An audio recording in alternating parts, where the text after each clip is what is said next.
नमस्कार मित्रों, रामायण कथा में आपका स्वागत है।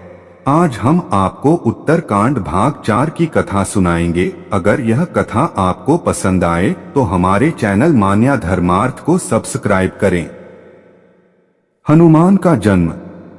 यह कथा सुनकर श्री राम हाथ जोड़कर अगस्त्य मुनि से बोले, ऋषिवर, निःसंदेह वाली और रावण दोनों ही भारी बलवान थे, परंतु मेरा विचार है कि हनुमान उन दोनों से अधिक बलवान हैं।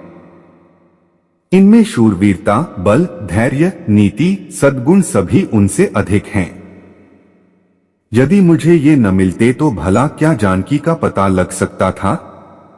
मेरे समझ में यह नहीं आया कि जब वाली और सुग्रीव में झगड़ा हुआ तो इन्होंने अपने मित्र सुग्रीव की सहायता करके वाली को क्यों नहीं मार डाला। आप कृपा करके हनुमान जी के बारे में मुझे सब कुछ बताइए। रघुनाथ जी के वचन सुनकर महर्षि अगस्त्य बोले, हे रघुनंदन, आप ठीक कहते हैं। हनुमान अद्भुत बलवान, पराक्रमी और सद्गुण संपन्न हैं, परंतु ऋषियों के शाप के कारण इन्हें अपने बल का पता नहीं था। मैं आपको इनके विषय में सब कुछ बताता हूँ। इनके पिता केसरी सुमेरु पर्वत पर राज्य करते थे। उनकी पत्नी का नाम अंजना था। इनके जन्म के पश्चात एक दिन इनकी माता फल लाने के लिए इन्हें आश्रम में छोड़कर चली गईं। जब शिशु हनुमान को भूख लगी तो वे उगते हुए सूर्य को फल समझकर उसे पकड़ने के लिए आकाश में उड़ने लगे। उनकी सहायता के लिए पवन भी बहुत तेजी से चला। उधर भगवान सूर्य ने उन्हें अबोध शिशु समझकर अपने तेज से नहीं जलने दिया। जिस समय हनुमान सूर्य को पकड़ने के लिए लपके, उसी समय राहु सूर्य पर ग्रहण लगाना चाहता था।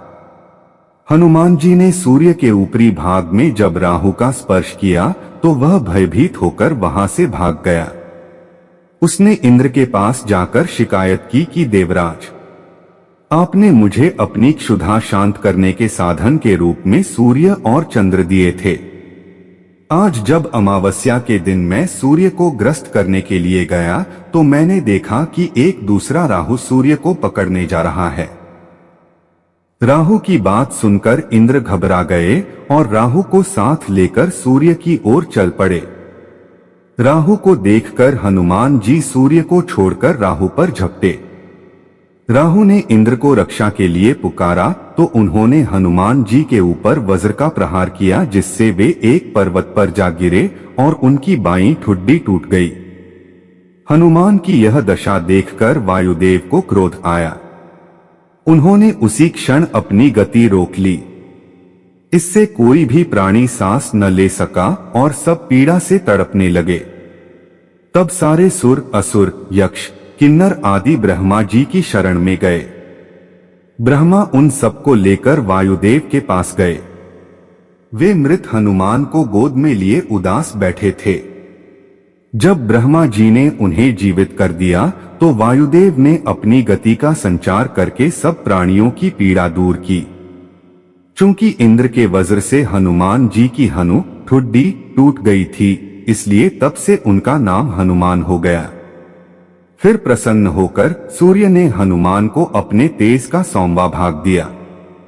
वरुण, यम, कुबेर, विश्वकर्मा आदि ने उन्हें अजेय, पराक्रमी, अवध्य होने, नाना रूप धारण करने की क्षमता आदि के वर दिया। इस प्रकार नाना शक्तियों से संपन्न हो जाने पर निर्भय होकर वे ऋषिमुनियों के साथ शरारत करने लगे। किसी के वल्कल फाड़ देते, किसी की कोई वस्तु नष्ट कर देते। इससे क्रुद्ध होकर ऋषियों ने इन्हें शाप दिया कि तुम अपने बल और शक्ति को भूल जाओगे। किसी के याद दिलाने पर ही तुम्हें उनका ज्ञान होगा। तब से उन्हें अपने बल और शक्ति का स्मरण नहीं रहा। वाली और सुग्रीव के पिता ऋक्षराज थे। चिरकाल तक राज्य करने के पश्चात जब ऋक्षराज का देहांत हुआ तो वाली राजा बना। वाली और सुग्रीव में बचपन से ही प्रेम था। जब उन दोनों में बैर हुआ तो सुग्रीव के सहायक होते हुए भी शाप के कारण हनुमान अपने बल से अनजान बने रहे। हनुमान के जीवन की यह कथा सुनकर सबको बड़ा आश्चर्य हुआ। जब अगस्त्य तथा अन्य मुनि अयोध्या से विदा होकर जाने लगे तो श्री राम ने उनसे कहा, मेरी इच्छा है कि पुरवासी और देशवासियों को अपने अपने कार्यों में लगाकर मैं यज्ञों का अनुष्ठान करूं। आपसे प्रार्थना है कि आप सब उन यज्ञों में अवश्य पधार कर भाग लेने की कृपा करें। सब ऋषियों ने उसमें भाग लेने की अपनी स्वीकृति प्रदान की। फिर वे वहां से विदा होकर अपने अपने आश्रम को चले गए।